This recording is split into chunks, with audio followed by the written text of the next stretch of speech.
Salut. Bon, malheureusement, tous ces passagers de Titan ne sont pas sortis vivants.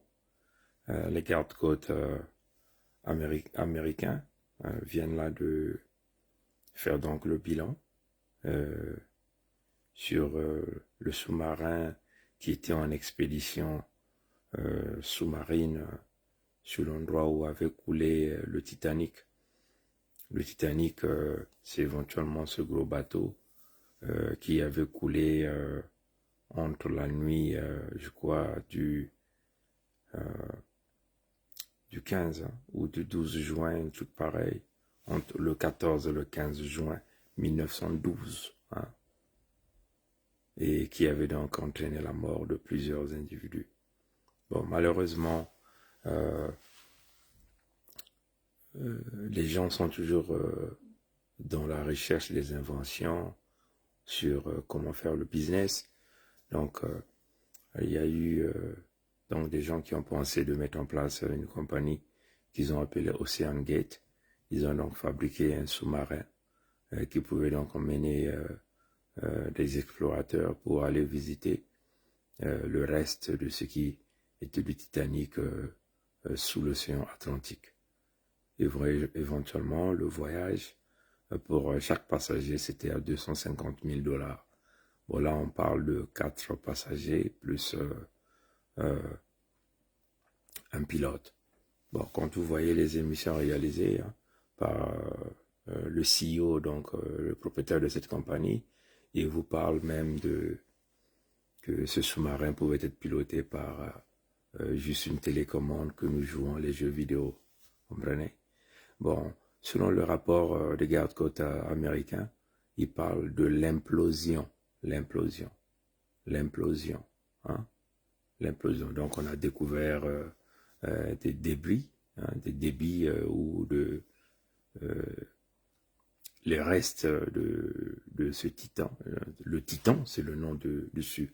C'est le nom qu'ils avaient donné à ce sous-marin, ce petit sous-marin. On parle de l'implosion.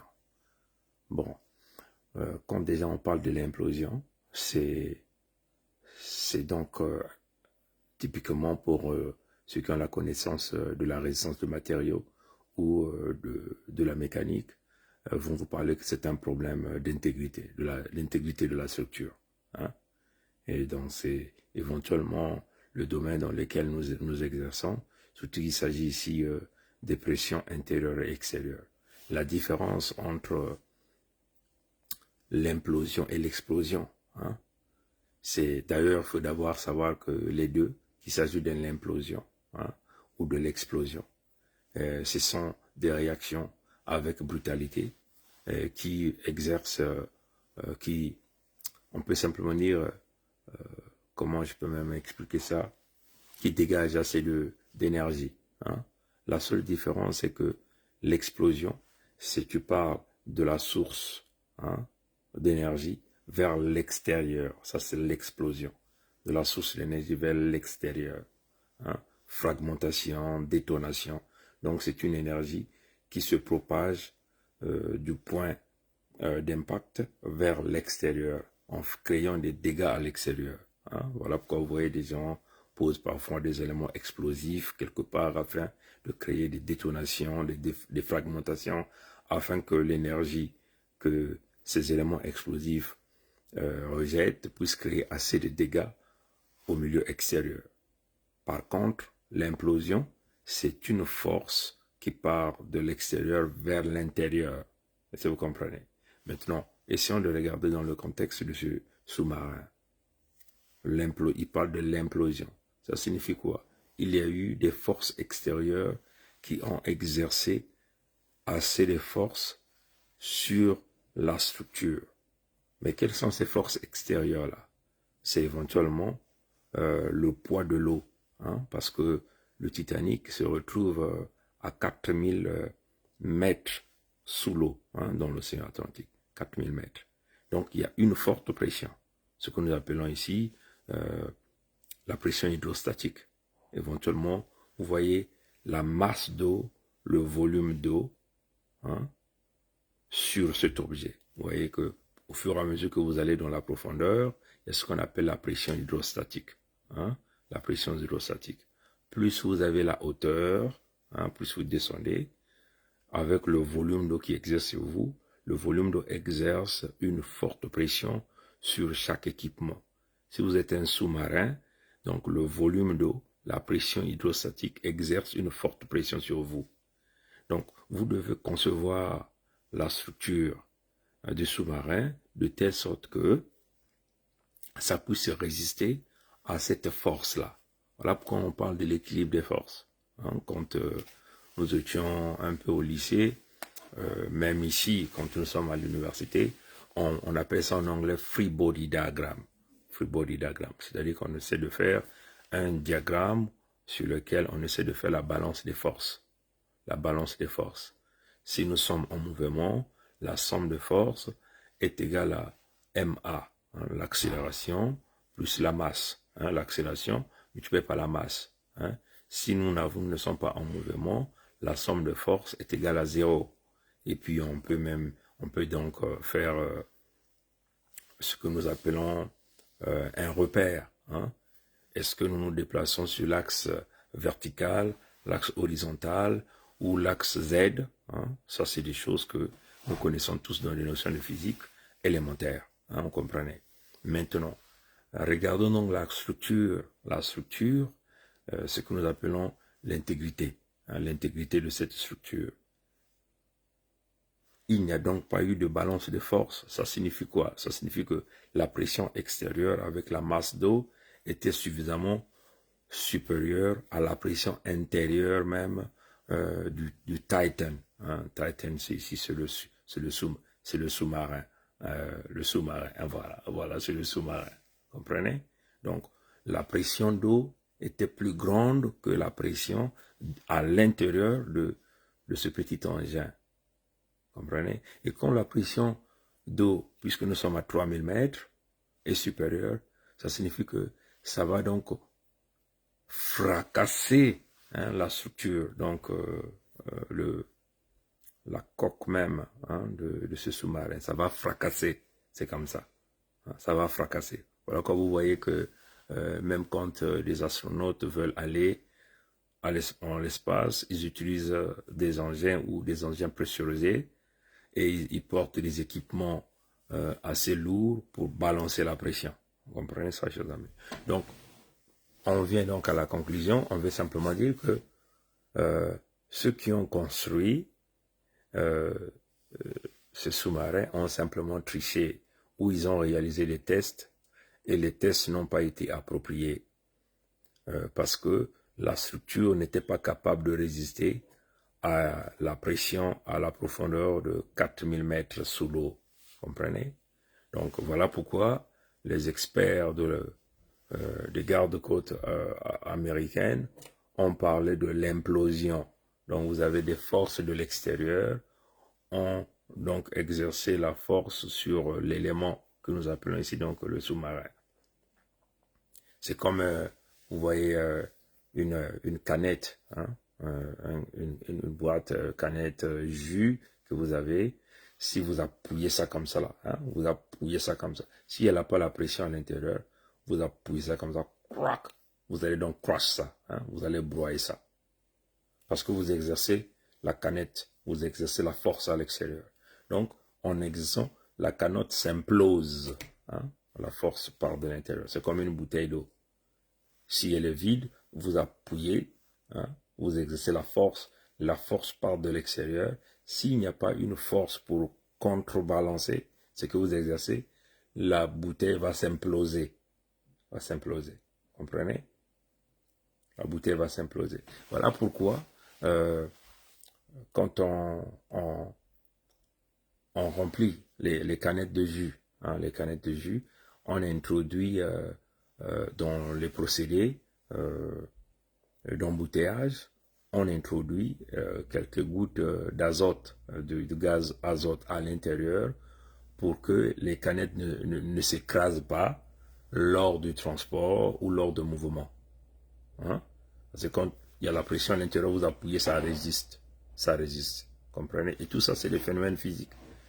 Et Ça aussi, c'est très important dans le contexte de la tuyauterie. Hein. Si vous mettez la tuyauterie sous terre ou dans la mer, hein, éventuellement les pipelines, voilà pourquoi on appelle en termes physiques de les résistances de matériaux, on fait l'analyse de stress.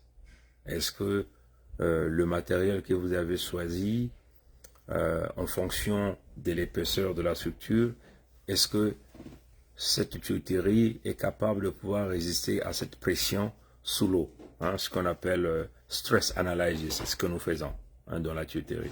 Et ceci aussi juste quand vous avez choisi un certain type d'équipement et de matériaux et vous voulez faire passer une certaine valeur de pression à l'intérieur, comprenez?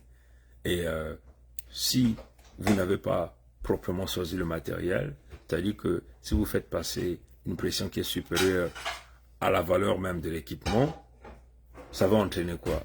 Fêlure, cassure, dégâts, comprenez? Donc voilà pourquoi c'est très important de faire le choix approprié du matériel hein, par rapport à l'application que vous utilisez, par rapport à la pression, la température et aussi de regarder les conditions atmosphériques. Hein. Si vous êtes sous mer, quelle est la température de la profondeur de l'océan? Nous sommes dans les températures négatives. Est-ce que le matériel que vous avez choisi est capable de pouvoir résister à ces températures-là? Plus la pression d'eau, comprenez? Donc, dans cette histoire du Titan, hein, ce sous-marin qui venait là l'entraîner la mort de 4 touristes, plus un pilote. Et on parle ici, les touristes ici, c'est des gens excessivement riches. On parle des hommes d'affaires pakistanais, je crois bien, on parle comme ça. On parle des hommes d'affaires britanniques, hein, vous comprenez, donc des gens qui ont payé par passager. Il y a même un monsieur qui est là avec son enfant.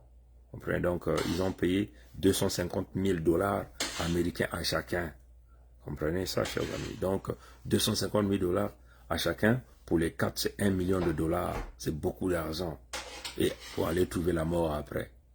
Mais ça, c'est un problème de structure, un problème d'intégrité. Hein, l'intégrité de la structure.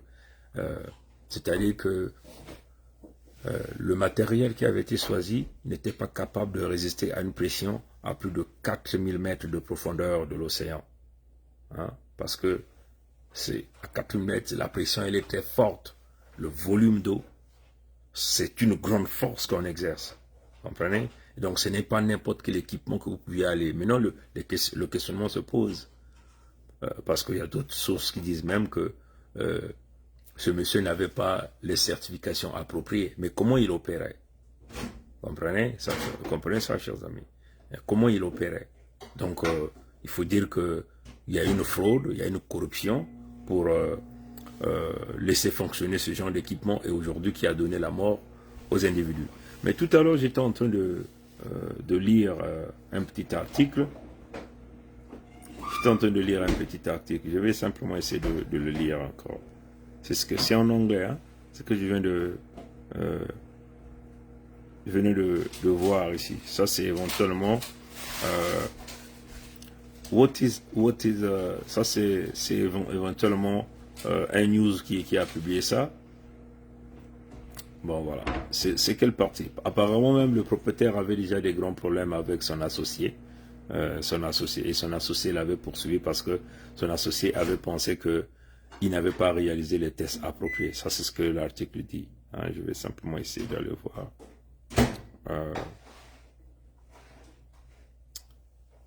Ça y est où là?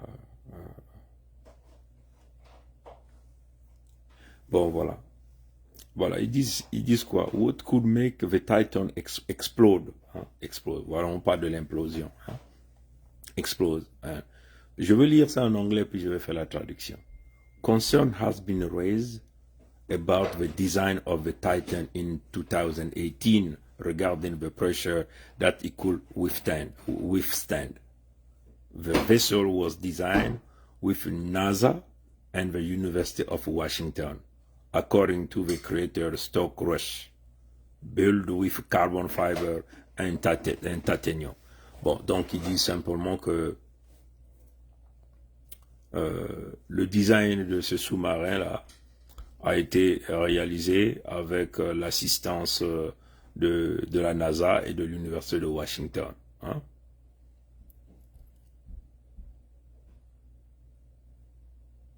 Et puis le design a été réalisé.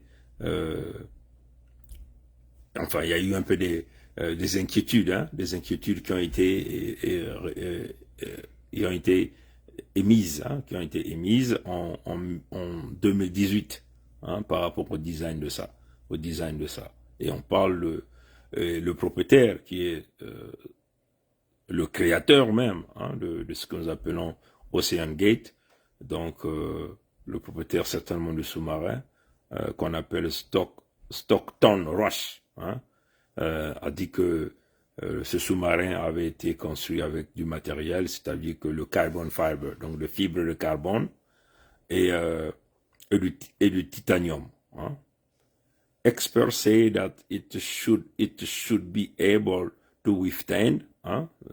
Experts say that it should be able to withstand the pressure at the depth it was supposed to go to on expedition. Donc, bon, ils disent que rated by the company to be able to reach depth of. Bon, voilà. Donc, ils disent que les experts disent que c'était supposé éventuellement résister à des pressions selon la profondeur que nous sommes en train de parler ici de 4000 mètres en dessous de l'océan. Hein.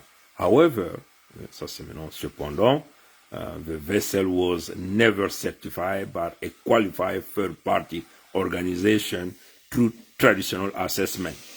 Donc, il dit ici, cependant, ce vaisselle, comme on dit, donc ce réservoir ou cette structure n'avait jamais été certifié par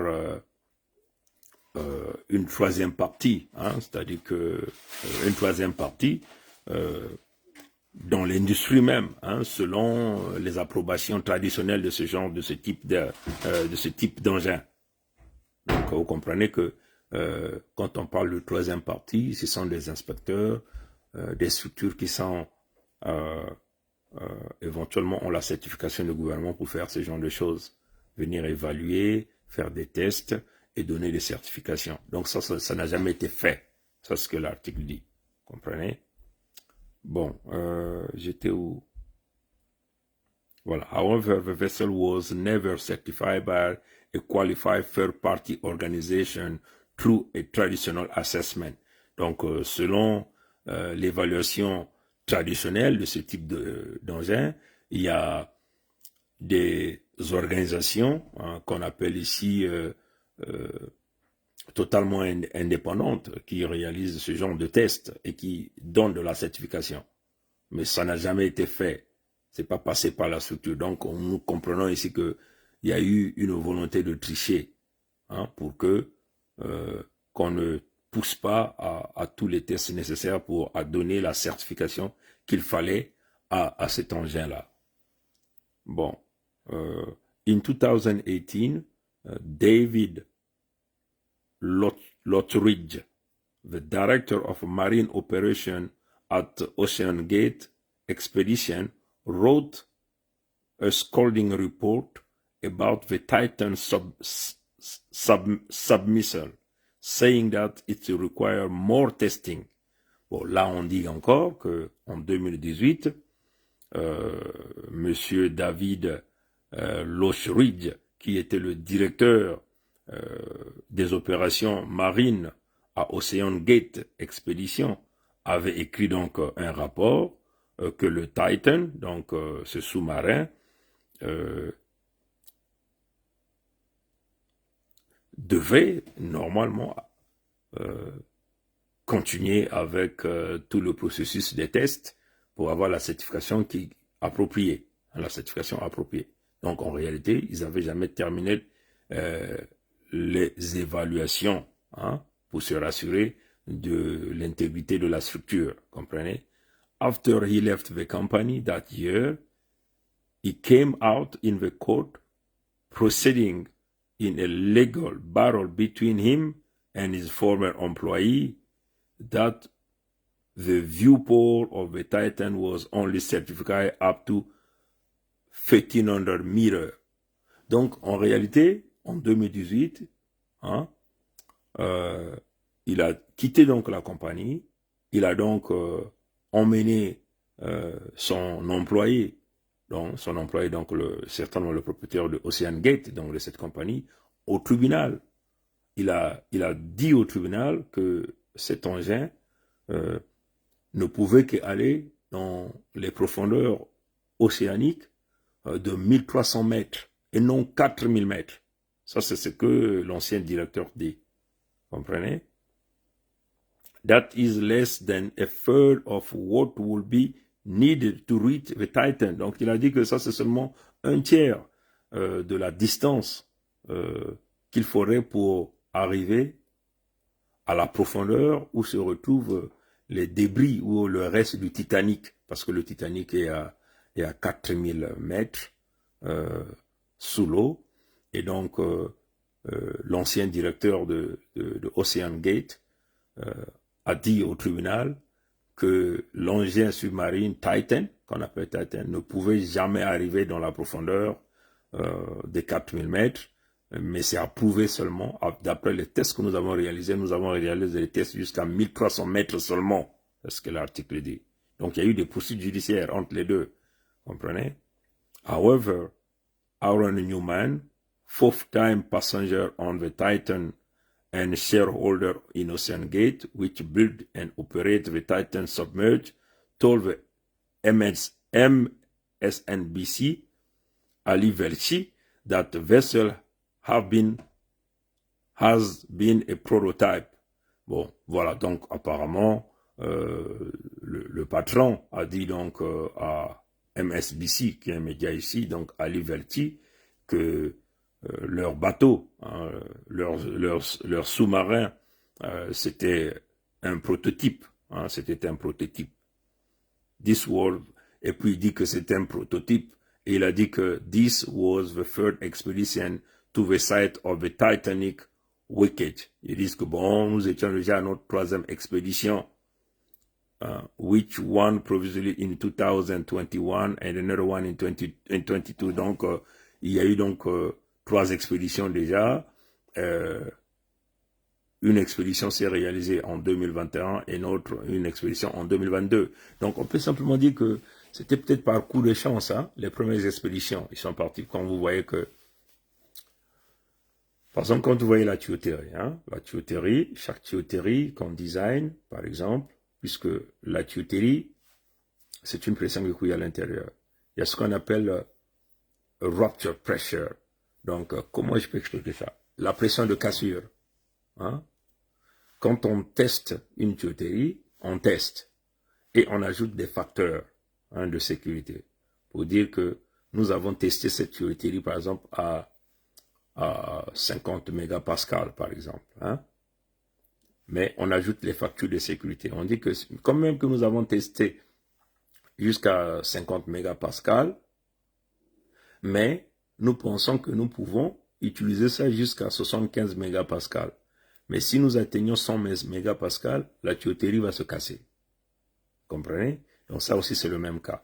Si on peut tester un sous-marin comme ça à 1300 mètres, bon, on considère que ce sous-marin peut aller jusqu'à 2000 mètres. Comprenez? Bon, maintenant là, dans ce cas-ci, ils ont fait les tests jusqu'à seulement à 1300 mètres, mais une fois, ils ont essayé de le pousser jusqu'à 4000 mètres, là où se trouve le Titanic. Ils ont réussi. La deuxième fois, ils ont encore poussé. Ils ont réussi. La troisième fois, ils ont poussé. Ils ont réussi. Et certainement la quatrième fois, c'est là où il y a eu maintenant cassure, donc l'implosion. Parce que vous avez tenté une fois, le matériel a déjà subi le stress, hein, avec toute la pression que nous sommes en train de vous dire ici. Puisque les experts de la garde-côte américaine parlent de l'implosion. Donc, la force de l'extérieur qui est venue sur l'engin. Donc, ça a fracassé, ça a écrasé l'engin. La pression à l'intérieur n'était pas capable de balancer la pression extérieure. Est-ce que vous comprenez? Donc voilà pourquoi le volume d'eau, la masse d'eau, incluant la profondeur, puisque c'est la pression hydrostatique, était plus forte que la structure de l'intégrité, la structure, enfin, était plus forte que le matériel de l'engin. Donc il n'y a pas eu assez de pression pour contrebalancer, pour que la balance de pression donne zéro pour résister. Est-ce que vous comprenez? Donc vous voyez bien que ici il y a eu simplement une fraude, hein, parce que l'article continue. L'article continue. Donc en réalité, l'engin n'a été testé qu'à 1300 mètres, mais ils ont triché. Ils n'ont jamais eu les certifications nécessaires. Et aujourd'hui, c'est la catastrophe. Hein, la catastrophe. Voilà pourquoi il ne faut jamais tricher en ingénierie. Ça, c'est la première des choses. Il ne faut jamais tricher en ingénierie. Deuxièmement, voilà pourquoi les gouvernements, avec des organisations indépendantes, comme nous appelons aussi les third parties, hein, third party en français, comment vous appelez ça? Troisième personne, hein, comment on va appeler, hein? Des compagnies qui ont des certifications travaillent en collaboration pour mettre en place des standards, des codes, pour simplement faire à ce que tous les codes soient respectés en suivant des standards d'engineering et après on met un processus d'approbation qui est supérieur. Vous voyez comment les avions, hein, par exemple l'avion, quand l'avion va à une certaine altitude, la cabine devient pressurisée. Pourquoi on pressurise la cabine? C'est pour balancer la pression extérieure. Si la cabine n'est pas pressurisée, l'avion va être écrasé par la pression au niveau où ça se trouve. Comprenez? Voilà pourquoi la cabine est pressurisée. Ou encore, la pression à l'intérieur de l'avion est supérieure à l'altitude que ça se trouve. Hein, pour éviter que la pression extérieure crée l'implosion. Donc l'implosion, ouais, l'implosion, les forces de l'extérieur viennent sur l'intérieur. Les forces se dirigent à l'intérieur. Voilà pourquoi la pression, soit la pression de la cabine est égale à la pression extérieure. Comme ça, il n'y aura pas de stress sur la structure de l'avion. Ou encore, la pression de l'avion est supérieure à la pression extérieure pour éviter l'implosion ou l'explosion. Donc, on crée toujours une balance. Voilà pourquoi les cabines sont pressurisées. Et les routes de l'avion sont connues. On demande au pilote, puisque vous devez aller à telle altitude. En telle altitude, on connaît déjà la pression. Vous comprenez? Et donc, on peut simplement savoir que la pression à l'intérieur de l'avion va balancer la pression à telle altitude. Il ne faut jamais dépasser telle altitude. Parce que si vous dépassez, là, vous ne serez plus capable de résister à la pression à cette altitude-là. Et c'est aussi le même cas pour la profondeur des océans. Hein. Vous avez des pressions hydrostatiques à chaque niveau. Au fur et à mesure que vous descendez, vous allez dans la profondeur, la hauteur ou la profondeur augmente. Et là, ça devient la pression augmente. Vous allez encore un plus bas, la pression augmente. Vous allez plus bas, la pression augmente. Maintenant, vous devez vous rassurer si votre engin dans lequel vous êtes est capable de balancer cette pression. Vous comprenez? Et voilà pourquoi même dans les sous-marins militaires, hein, tous les calculs sont rédigés et il y a une certaine profondeur que les sous-marins peuvent aller. Hein? Et tout ça, c'est calculé. Voilà qu'on dit que nous sommes à tel pied, nous sommes à tel pied, nous sommes à tel pied. Et nous devons rouler, par exemple, à tant de knots, à tel pied. À tel pied, c'est, comment on appelle? Pied, c'est les distances, hein. Et on appelle ça, les foot, hein. C'est le foot, hein. Ou feet. Hein? Mais nous, quand on a on prononce en français, on dit pied, hein. On dit pied. Comprenez ça, chers amis. Donc, nous pouvons simplement déduire qu'il y a eu fraude. Hein? La structure n'a jamais été intégrée, elle n'a jamais été testée.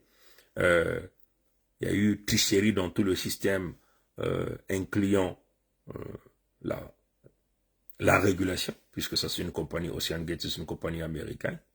Donc, les inspecteurs n'ont pas fait leur travail, ce monsieur était en train d'opérer, faire son argent, les gens ont fermé les yeux, il y a eu des problèmes d'engineering, ou le non-respect des codes et standards de ce qui ont entraîné aujourd'hui à la mort des individus. Bon, maintenant, là encore, il y a des choses qu'il faut peut-être encore dire. Là, vous avez des milliardaires qui ont payé 250 000 dollars américains à chacun pour un voyage qui va leur donner la mort. Comprenez? Donc l'argent ne donne pas toujours le bonheur. Est-ce que vous comprenez? Et là, nous devons pousser, maintenant expliquer à ceux qui font de la... qui ont toujours mis tout leur cœur, hein, tout leur esprit dans l'argent. Ils ne veulent même pas partager un franc. Tous ces milliardaires-là, ils sont hyper riches. Je suis sûr qu'ils n'étaient même pas capables, hein, de partager, hein, même leurs amis. Comprenez? Ils voyageaient partout dans des excursions comme ça, 250 000 dollars américains, juste pour aller voir un bateau qui a donné la mort aux gens. Est-ce que vous comprenez? Et ça aussi que ça pousse quand même à réfléchir. Tout ça, c'est pourquoi les gens sont morts dans ce bateau-là. Et toi, tu veux quand même aller là-bas. Les esprits des gens là sont là, donc toi, tu vas aller regarder. C'est pour avoir quoi à la fin?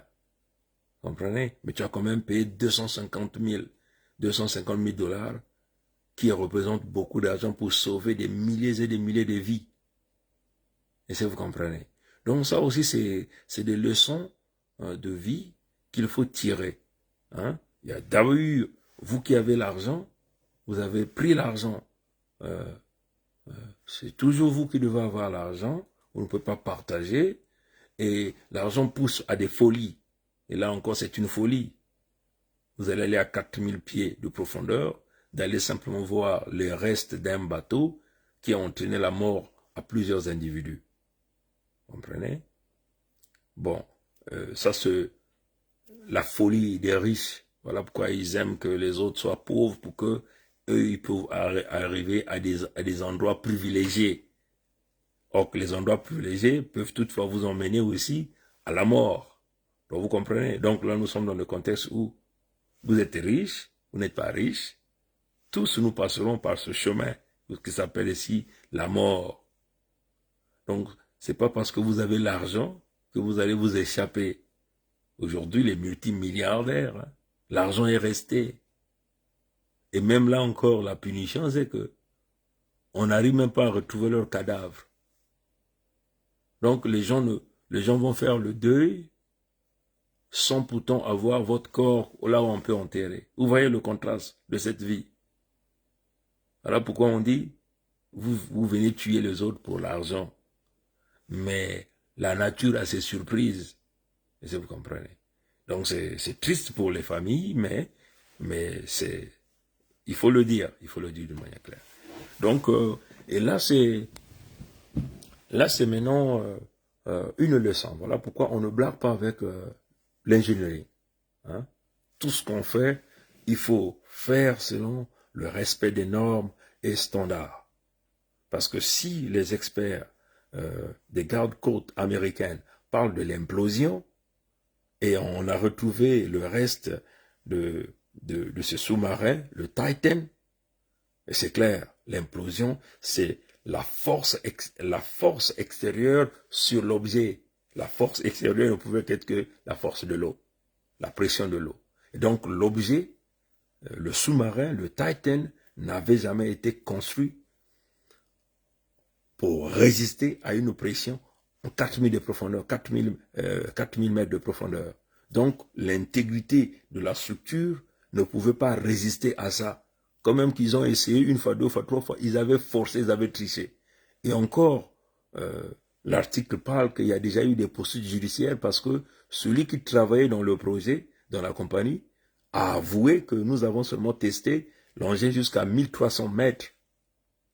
Mais le propriétaire, certainement, a corrompu les gens dans le système. Donc là, il y a des enquêtes qui vont venir. Vous comprenez? Donc, on ne triche pas avec l'ingénierie. hein, le respect des normes, tout ce que vous allez concevoir dans l'engineering, c'est pour protéger le public, pour éviter les dégâts matériels, les dégâts humains. Dans le contexte ici, l'implosion, simplement dire, la pression accroît. Voilà pourquoi vous voyez même, vous avez les sachets de chips, hein, les chips que vous achetez dans les boutiques. Pourquoi, quand vous achetez les chips, si vous tenez le paquet de chips, si vous appuyez, vous sentez que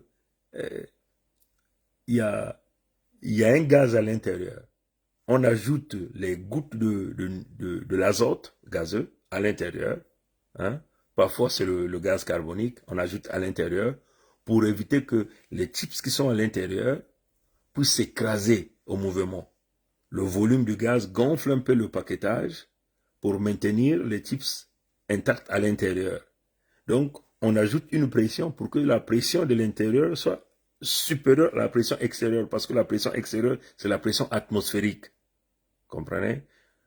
C'est la pression atmosphérique. Donc, on ajoute une pression supérieure pour que la pression supérieure, pour protéger les chips qui sont à l'intérieur, si vous appuyez même le paquet, ça ne peut pas s'écraser. Pour ouvrir les chips, hein, vous devez donc ouvrir le paquet, et quand vous ouvrez le paquet, vous faites échapper donc le gaz. Est-ce que vous comprenez?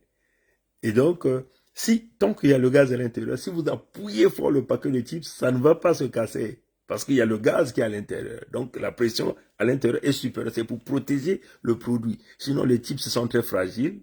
Si vous ne mettez pas une pression supérieure, ça va s'écraser à l'intérieur. Comprenez? Donc, ça, c'est des procédés de fabrication que nos peuples ne connaissent pas. Mais ça, c'est des choses que nous allons amener dans la Fédération Congo, dans le contexte de la conservation des aliments. Si vous comprenez. Et ça, c'est le même principe qui se déroule dans la tuyauterie. Les pipelines qu'on met sous l'eau, ça va dans le même contexte.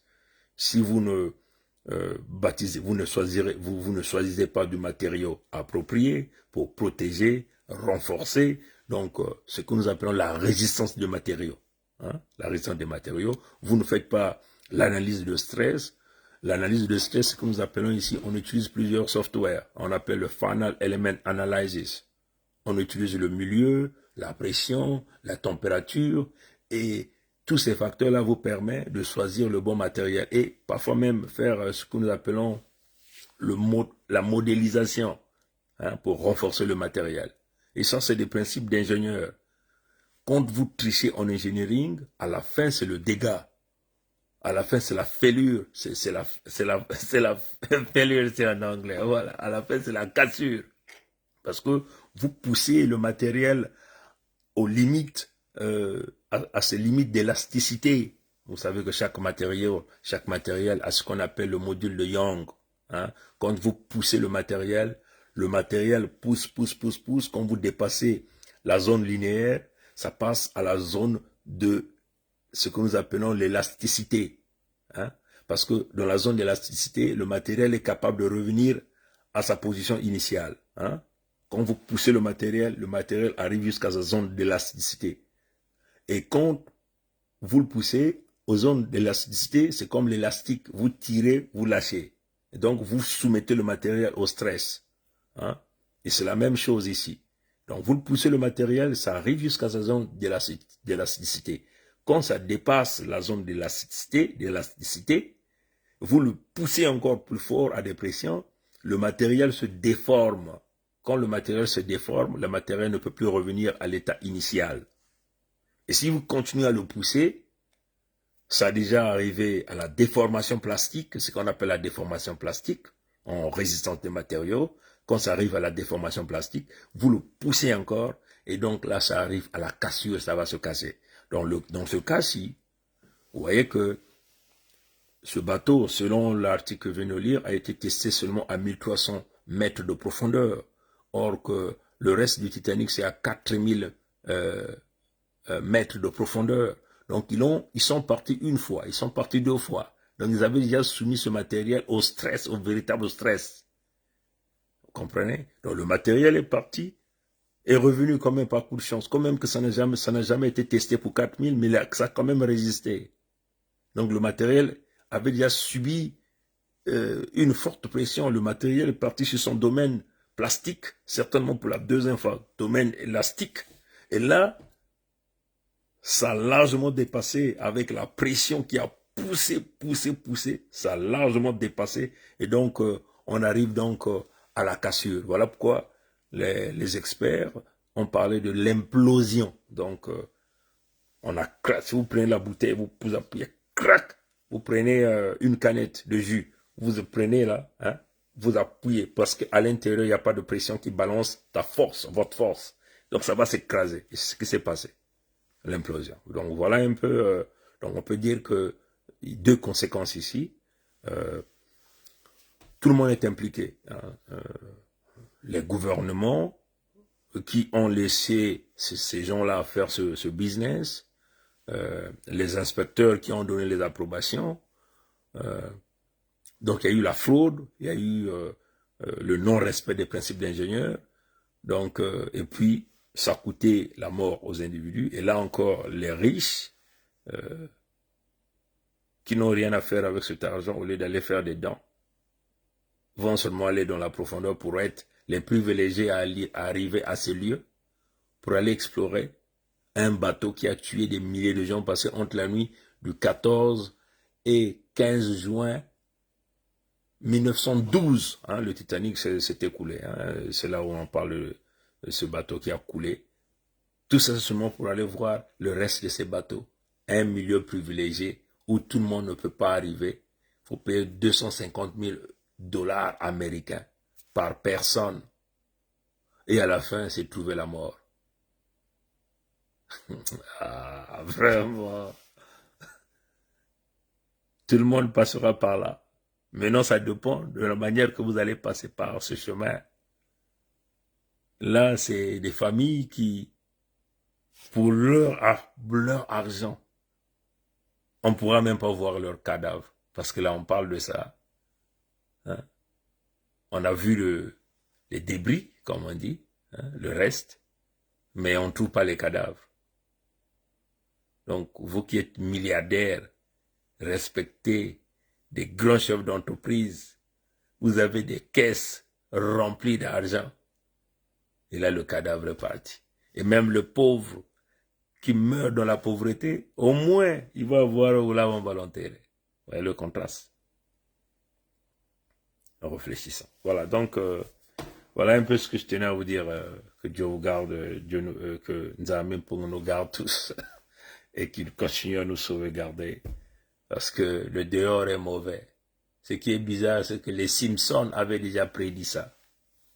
Les Simpsons, là, hein? Vous connaissez les films de bande dessinée, les Simpsons. Hein? Les Simpsons avaient déjà prédit. Tout ce que les Simpsons prédisent se réalise. Vous croyez que c'est quoi? C'est un hasard, hein? Non, c'est pas un hasard. Mi yungu qui trop mingi. Ben comprendre, parce que tu vas ben fungul d'ici à tat ben qui comprendre, on bien tout y est. Hein? Ah. Bon, allez. Kakler, moi, c'est Abou, pia, ye.